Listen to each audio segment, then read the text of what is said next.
Kabaho. So ngayon nagbabalik tayo. Matagal-tagal tayo hindi nakapag-vlog gawa ng umuulan kaya hindi ako nakapag-upload. So doon sa mga nag-request, so kasi hindi ko nagagawa yung mga request nyo. So antay-antay lang Kabaho kasi unti natin gagawin yan kasi medyo gumanda na yung panahon ngayon kaya makapag-vlog na tayo. So may papakita lang pala ako sa inyo.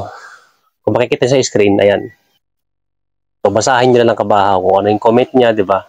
Doon sa mga comment niya, ano talaga, mayroong katotohanan kasi nga lalong-lalo na sa Facebook ngayon. So maraming nag-share ng mga self-defense tips, mga techniques, mga basic strike. So marami Kabahaw. Isipin nyo Kabahaw, iintindihin nyo na maigi yung comment ng isang viewers natin, bashers, di ba? Or concerned citizen lang siya. Totoo naman kung susumahin Kabahaw kasi meron talaga mga galaw na hindi naman effective, di ba? Pag yun lang yung part lang siya dun sa iniinsayo para gumanda yung galaw, di ba? Para magkaroon ng arte yung mga ginagawa niya ng mga tutorial. Totoo yun Kabahaw, mayroong mga ibang moves sa Filipino martial arts na hindi naman nagagamit. Yung siguro yung ibig niya sabihin Kabahaw. So sa akin hindi ko naman minamasama pero kung susumahin ng iba, masakit kasi totoo. Pero sa akin, una-una, sa akin mo kinument yan, syempre, ako yung gusto mong patamaan. So based dun sa mga kaalaman ko, experience ko, pakalaking bagay yung makatungtong ka sa mga palaro, makalaban ka sa mga tournament. Una-una, hindi ka man manalo, at least yung mga ginagawa mo, doon mo malalaman kung effective ba siya. Doon mo nalalaman kung ano yung kulang sa'yo, ano yung dapat na improve. Kaya yung iba lumalaban. Ang habol nila Kabahaw, hindi para manalo. Para lang magkaroon sila ng magandang experience, di ba? Para malaman nila yung mga dapat nilang improve, practicein, di ba? Insayuhin. Ano yung kulang sa katawan nila, di ba? Kung anong kulang ng mga techniques, dapat na magdagdag ng mga techniques, di ba? Doon mo kasi malalaman Kabahaw. Ngayon, ito tayo Kabahaw. May papakita ko ng mga ilang sample sa mga galaro ko, sa mga laban ko. 80% na effective, di ba? Kasi nagagawa ko sa mga tournament, sa ibang palaro, di ba? Ang saan Kabahaw, kahit gaano kaganda yung mga technique na tinuturo sa'yo, mga inaaral mo, kung hindi mo yun sa'yoin yan, baliwala sa'yo yung Kabahaw. So, hindi siya maging effective. So, nasa sa'yo yung Kabahaw kung talagang napaktisin mo, insayuhin mo. Kahit 6 na piraso lang na technique yan, di ba? Maka-basic lang yung alam mo. Kung sasanayin mo yun, di ba? Sasanayin mo yung sarili mo. Magiging effective sabihin ka, magiging effective sa inyo Kabahaw, di ba? Kahit tagtad ka naman ng training, ilang years ka na nag-aaral ng Filipino martial arts, mixed martial arts, di ba? Kahit anong martial arts, ilang taon na, yan tamad-tamad mo naman mag-ensayo, di ba? So hindi ka computer para program mo lahat yung naituro sa'yo, para tumatak sa isip mo lahat yan, para magawa ng katawan mo, di ba? So hindi ka computer para pag once na nag-clinic mo, nalabas ka agad, nakaprogram ka agad. So hindi ganun Kabahaw. Sa atin kasi, kung ano lang yung nasasanay sa katawan natin, iniinsayo natin, yun at yun lang yung lalabas pag napalaban tayo sa labas, di ba? Hindi lahat yan magagamit. Totoo yun Kabahaw. So based dun sa experience ko, panoorin natin yung video na to. Ayan. Ay, sigaw tayo, sigaw tayo. Go! Go!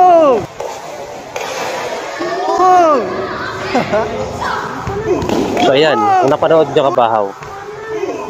Ngayon naman, ang index natin, may napanood ako sa Facebook. So viral siya ngayon Kabahaw. So yung video na hindi akin yan. Gumawa lang ako ng clip para ipakita sa inyo kung anong kinaibahan, di ba? So may similarity Kabahaw, di ba? So panoorin natin Kabahaw, ayan o. So naglaban talaga sila dyan, live blade dyan, di ba? Pinuto ko yung Kabahaw, di ba? Once na nag-practice ka, yung mga ininsayo mo lang, yung mga training mo lang, yun at yun lang yung lalabas sa'yo. Kung ano yung sanay mong gamitin, madalas mong practicein, yun lang yung magagamit mo Kabahaw. Hindi lahat lalabas yan, di ba? Kristo Kabahaw.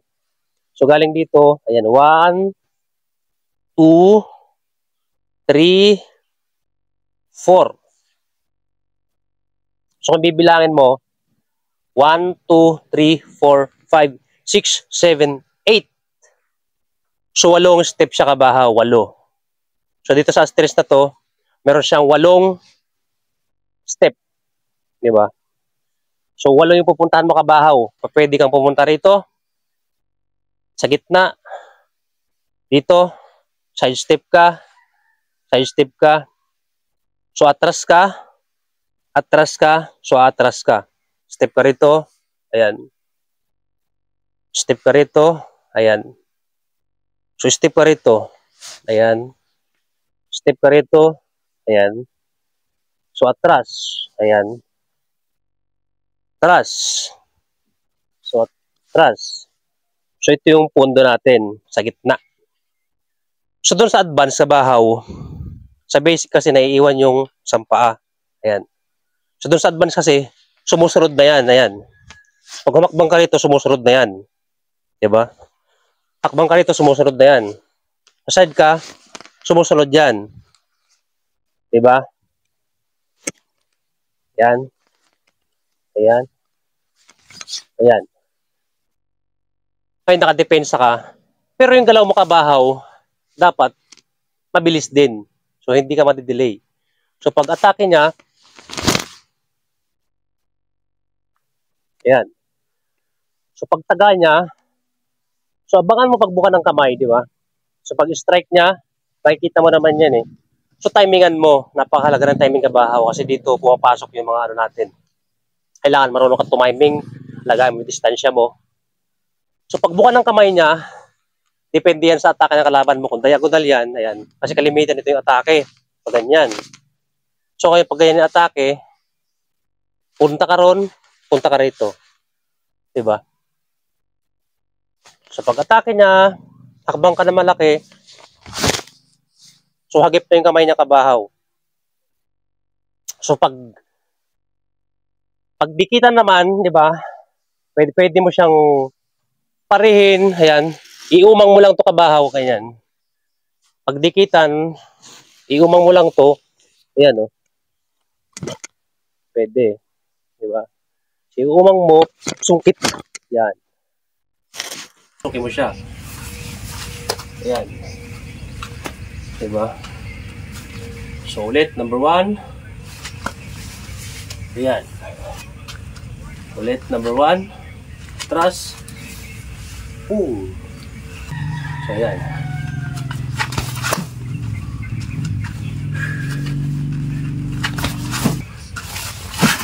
Side step ko naman.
Shum.